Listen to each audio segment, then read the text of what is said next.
tendrá como mínimo 6 décadas de estabilidad y de progreso.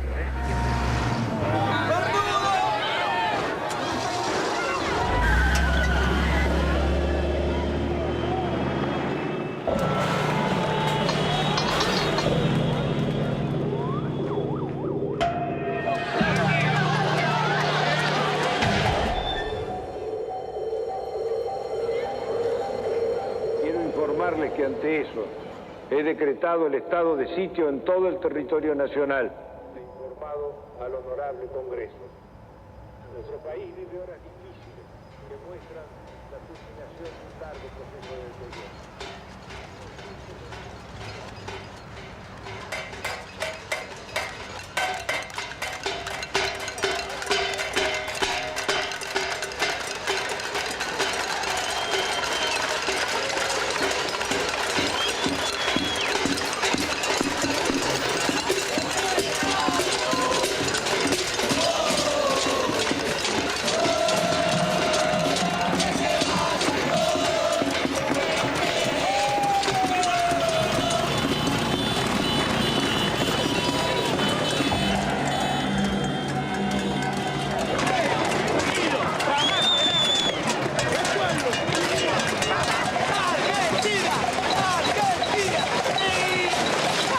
Después de muchos años, cuando el país parecía sumido en la apatía, estalló la insurrección. Era la patriada espontánea de los nadies, que haciendo sonar sus cacerolas, se derramaba por los barrios y ocupaba la ciudad de las instituciones y los bancos. Terminó de hablar y la gente se volcó espontáneamente. Acá no convocó a nadie. Yo tengo 50 años, hace un mes y medio que no trabajo y laburé todos los días de mi vida, todos los días. Porque no quiero el estado de sitio, porque no quiero ser una súplica del Fondo Monetario Internacional. Es un modelo que no va más. Se tiene que ir de la Rúa y con él todos los delincuentes que lo apoyan.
El pueblo no se va. Son trabajadores, amas de casa, empleados, jubilados y estudiantes, herederos de aquellos que por décadas habían desafiado dictaduras y persecuciones, soportado ajustes y en democracia traicionados. ¿Qué había pasado en la Argentina? ¿Cómo era posible que en una tierra tan rica se sufriera tanta hambre? El país había sido devastado por un nuevo tipo de agresión, ejecutada en paz y democracia. Una violencia cotidiana y silenciosa dejaba más víctimas sociales, más emigrados y muertos que los del terrorismo de Estado y la guerra de Malvinas.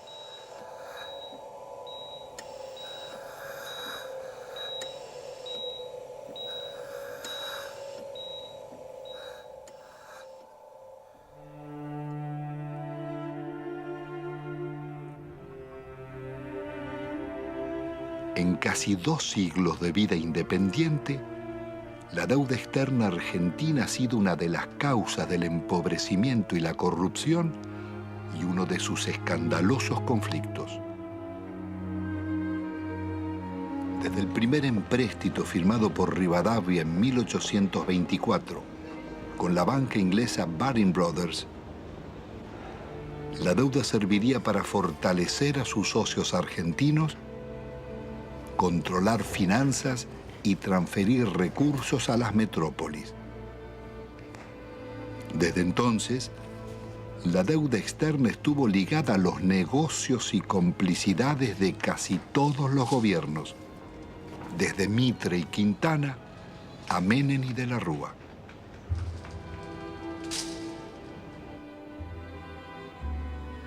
La política del endeudamiento fue gestando en la Argentina generaciones de tecnócratas y funcionarios más dispuestos a servir a bancos y corporaciones internacionales que a defender su país. Moldeados en Harvard o Chicago, Oxford o Buenos Aires, sus retratos decoran las galerías oficiales. Allí están colgados desde lobistas del siglo XIX, como Manuel García y Belaustegui, hasta los últimos directores de la banca pública, Pedro Pou, Macarrone y Colombo. Administradores de una deuda que había nacido en los años 70 con la dictadura militar. Hemos dado vuelta una hoja del intervencionismo estatizante y agobiante de la actividad. La deuda contemporánea se inicia en forma ilegítima con la dictadura militar. A pesar de que la justicia demostrara su origen fraudulento, la presión del establishment pudo más. Desde entonces, serviría para condicionar gobiernos y enajenar el patrimonio público. Es todo un símbolo que en el Salón de los Acuerdos luzca una estatuilla de Canning, regalada por el gobierno de Su Majestad en 1857 por el honorable reconocimiento de la deuda.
La alianza entre los bancos extranjeros y las corporaciones será el nuevo poder en la Argentina.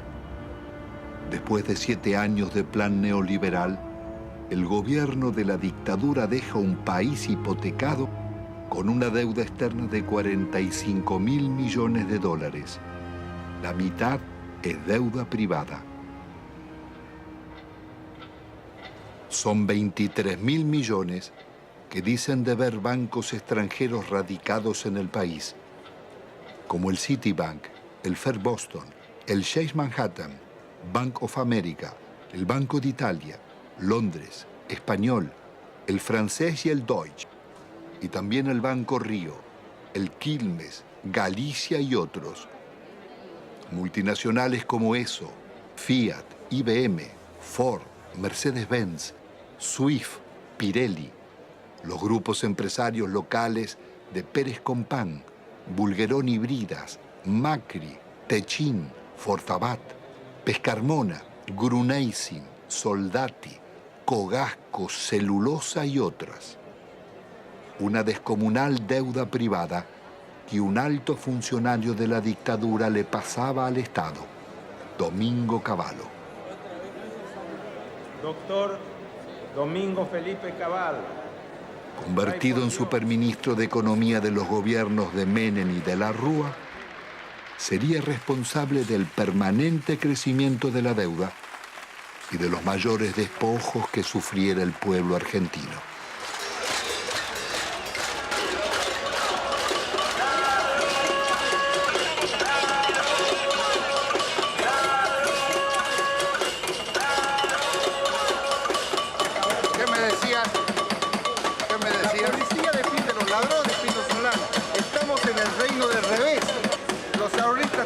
Manifestarse pacíficamente en defensa de sus ahorros que han sido confiscados por el banco en complicidad con el gobierno nacional. El Estado debe salvaguardar los derechos de los ciudadanos, no debe robarlos.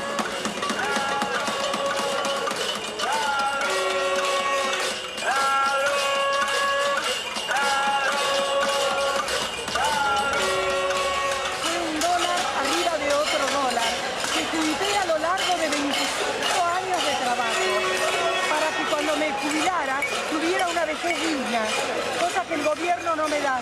¿Por qué no nos tratan los bancos como tratan a sus ahorristas en el exterior? Y yo los puse en bancos privados, porque desconfiaba de los bancos nuestros, porque ya me agarraron en el 89. Pero evidentemente soy una estúpida.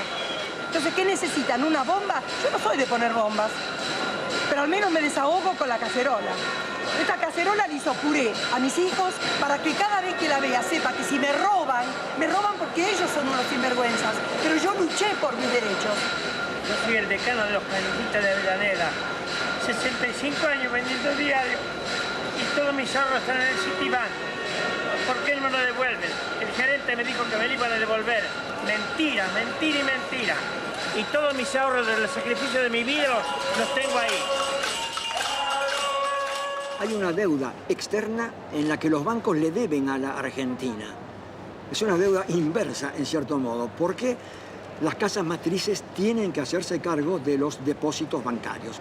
Eso está en la jurisprudencia argentina desde 1971, en el famoso caso Swift-Deltec, en donde se resolvió que la casa matriz era responsable por las deudas de sus filiales. Y es una estafa que el Estado tenga que hacerse cargo de las deudas del sector privado. ¿Y el caso de nuestra deuda externa? La deuda está plagada de ilegitimidades. Primeramente hay una ilegitimidad de fondo. Es ilegítimo pagarle a los bancos cuando hay 18 millones de pobres y 9 millones de indigentes. Hay una prioridad humana en esto. Segundo, hay usura. La usura está aprobada tanto que si se hubiera aplicado una tasa de interés normal, la deuda externa se hubiera terminado de pagar en 1988. ¿Pero cómo fue la estafa? Hubo préstamos de las casas matrices a las filiales, que eran movimientos intracompañía, que esos préstamos eran considerados deuda externa, cuando en realidad eran movimientos dentro de la misma empresa. se compraban dólares. Esos dólares se los depositaba en una cuenta en Estados Unidos. Con la garantía de esa cuenta daban otro préstamo que entraba al país. Se compraban dólares y así se lucraba indefinidamente con la tasa de interés. Es lo que se llamó en aquella época la bicicleta financiera, con la que se hicieron fortunas. Y precisamente los grandes beneficiarios fueron los grupos económicos que son los mismos de siempre. Al finalizar el gobierno de Alfonsín, la deuda externa se aproxima a 54.000 millones de dólares. Menem dejará en manos de la banca acreedora determinar cuánto se les debe. El Congreso jamás trataría la deuda, ignorando la Constitución y la denuncia de Alejandro Olmos. 10 años después, llegará a 130.000 millones. No confundamos a la gente con un mal concepto de la palabra deuda, porque todos queremos endeudarnos, pero después decimos que está mal que el país se endeude. Cuando crece el crédito porque hay alguna deuda, es bueno, la deuda es buena. Todos queremos darle crédito, todos hablamos que hay que darle crédito a la población, que está surgiendo el crédito hipotecario. Es bueno endeudarse, no es malo endeudarse. Se vuelve absolutamente pertinente una cosa que los norteamericanos inventaron hacia 1898 con la ocupación de Cuba. En ese momento había bancos españoles que le habían prestado a la autoridad colonial cubana. Los norteamericanos dijeron, si el pueblo de Cuba no ha sido beneficiado por estos préstamos, no hay deuda. En 1923, cuando un banco británico, entonces el Royal Bank of Canada, le prestó a un tiranuelo de Costa Rica que se llamaba Tinoco, unas uvas que estos utilizaron para sí mismos. El Royal Bank of Canada pretendió que Costa Rica le pagara y se produjo un pleito y el árbitro resultó ser un expresidente de los Estados Unidos, el presidente William Taft. El presidente Taft resolvió el litigio diciendo hay deuda, pero hay una deuda privada y no una deuda pública, porque no hay deuda pública si no hay un público, el público como destinatario, como beneficiario. Son actos que de ningún modo han beneficiado al público, más bien todo lo contrario. Han hecho que la persona que compra en un supermercado y paga el IVA resulte el quien paga finalmente estas deudas privadas de grandes empresas, de grandes compañías o de gente en todo caso muy rica. No cabe duda de que la deuda privada irregularmente estatizada, ilícitamente estatizada por el doctor Cavallo, debe ser absolutamente revisado. ¿Cómo se llama esa teoría, doctor? Se llama teoría de la deuda odiosa. Una directora del Fondo Monetario Internacional, Karen Lissaker, representando a los Estados Unidos, dijo, si aplicáramos la teoría de la deuda odiosa, toda la deuda del tercer mundo se caería.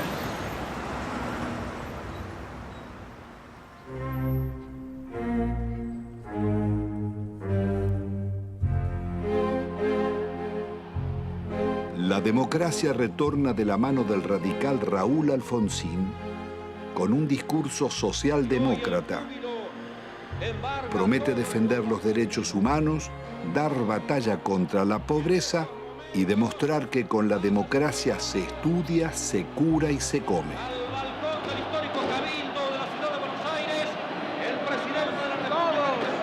La enorme responsabilidad de asegurar la democracia y el respeto por la dignidad del hombre en la tierra argentina.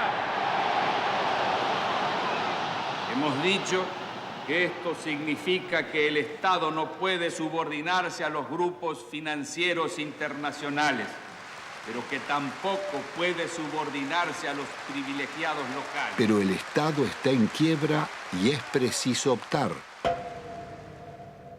El ministro Grispum propone denunciar la deuda externa y privilegiar el crecimiento. Alfonsín lo considera inviable y cede a la presión del poder. Y esto ha de lograrse a través de un ajuste que va a ser duro y que va a demandar esfuerzos de todos. Esto se llama, compatriotas, economía de guerra. y es bueno que todos vayamos sacando las conclusiones. El drástico ajuste se llama Plan Austral. Una vez más, millonarios recursos públicos pasarán a los bancos y corporaciones. Alfonsín actúa con un doble discurso.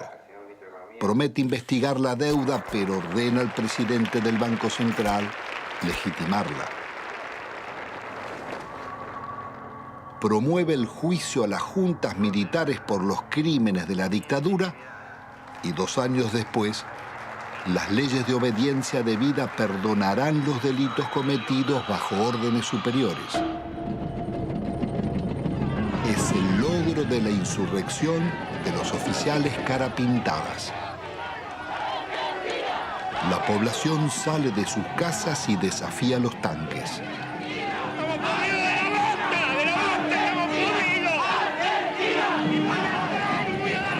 Alfonsín absolverá a los golpistas. Compatriotas, felices Pascuas. Los hombres amotinados han depuesto su actitud. Algunos de ellos, héroes de la guerra de las Malvinas, que tomaron esta posición equivocada. La derrota electoral del radicalismo acelera la crisis. Un golpe del mercado desata la hiperinflación y se producen saqueos en los supermercados. He resuelto resignar el cargo de presidente de la Nación Argentina con el que el pueblo me honrara desde el 10 de diciembre. Alfonsín debe renunciar 6 meses antes de finalizar su mandato.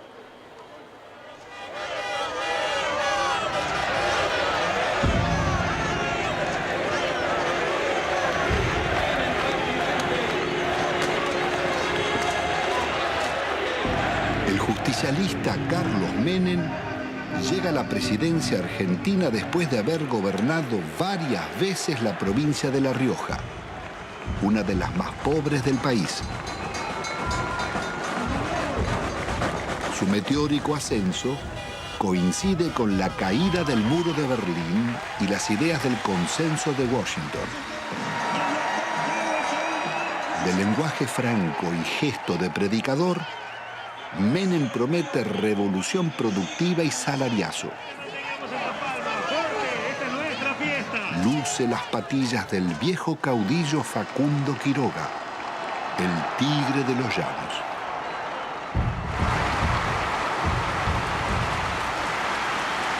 Argentino por argentino de pie, por los niños pobres que tienen hambre, por los niños ricos que tienen tristeza, por los hermanos sin trabajo, por los hogares sin techo, por las mesas sin pan, por nuestra patria. Yo les pido que me sigan, síganme, no los voy a defraudar, no los voy a defraudar, no los voy a defraudar. Ante la mirada de Dios y ante el testimonio de la historia, yo quiero proclamar: Argentina, levántate y anda.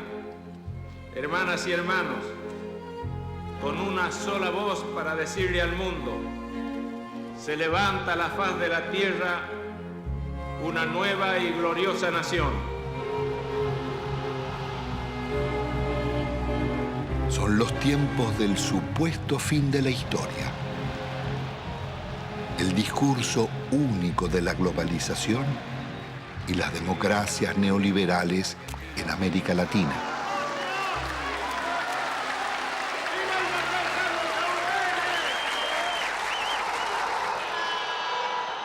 Días después, abandona las patillas y promesas reformistas y traiciona a sus votantes. El programa de gobierno será el de la minoría liberal conservadora que lidera el ex golpista Álvaro Alzogaray. Hoy todo cambió y una nueva relación ha comenzado. También una nueva forma de vivir y de pensar. Aunque todos parezcamos los mismos, un cambio decisivo y fundamental se ha instalado entre nosotros. Y es un hecho de justicia histórica que este cambio lo realice un presidente justicialista, cerrando así el ciclo que comenzó hace 40 años. Jamás nadie como Menem había osado llevar la traición como bandera, ni ejecutar con tanto cinismo acciones contra la nación. El travestismo del nuevo jefe va a pulverizar medio siglo de resistencias populares. Impone la ideología de la derrota frente al modelo global. Indulta a los jefes de la dictadura y traiciona a millones de trabajadores que soportaron la represión. Abandona el antiimperialismo popular y la política de no alineamiento de Perón y Evita para establecer relaciones carnales con Estados Unidos. Su programa será el del Banco Mundial y el Fondo Monetario.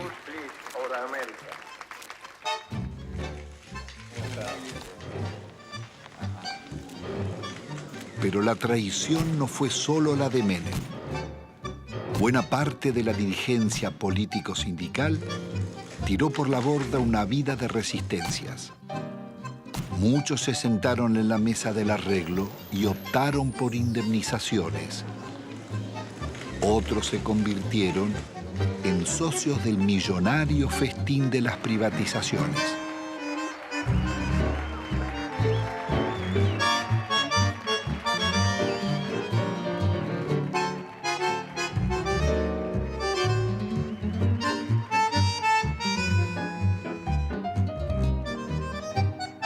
Senador Cafiero, usted que es un dirigente histórico del justicialismo, ¿cómo explica la traición de Menem?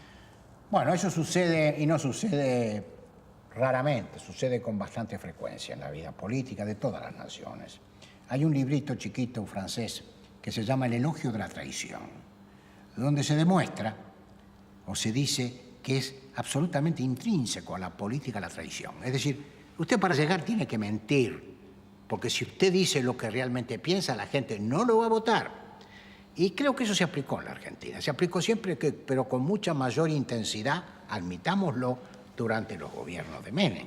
Él mismo ha dicho que si hubiera dicho lo que él pensaba hacer, no lo hubieran votado. Entonces, dividió, a mi juicio, en una actitud que no guarda mucha correspondencia con la ética política. Pero esta es la realidad que vivimos. Después cambiaron ciertos parámetros internacionales y bueno, y el modelo se fue agotando. Se fue agotando. ¿Cómo interpreta usted la existencia de una real mafiocracia? Poder económico, los bancos y la clase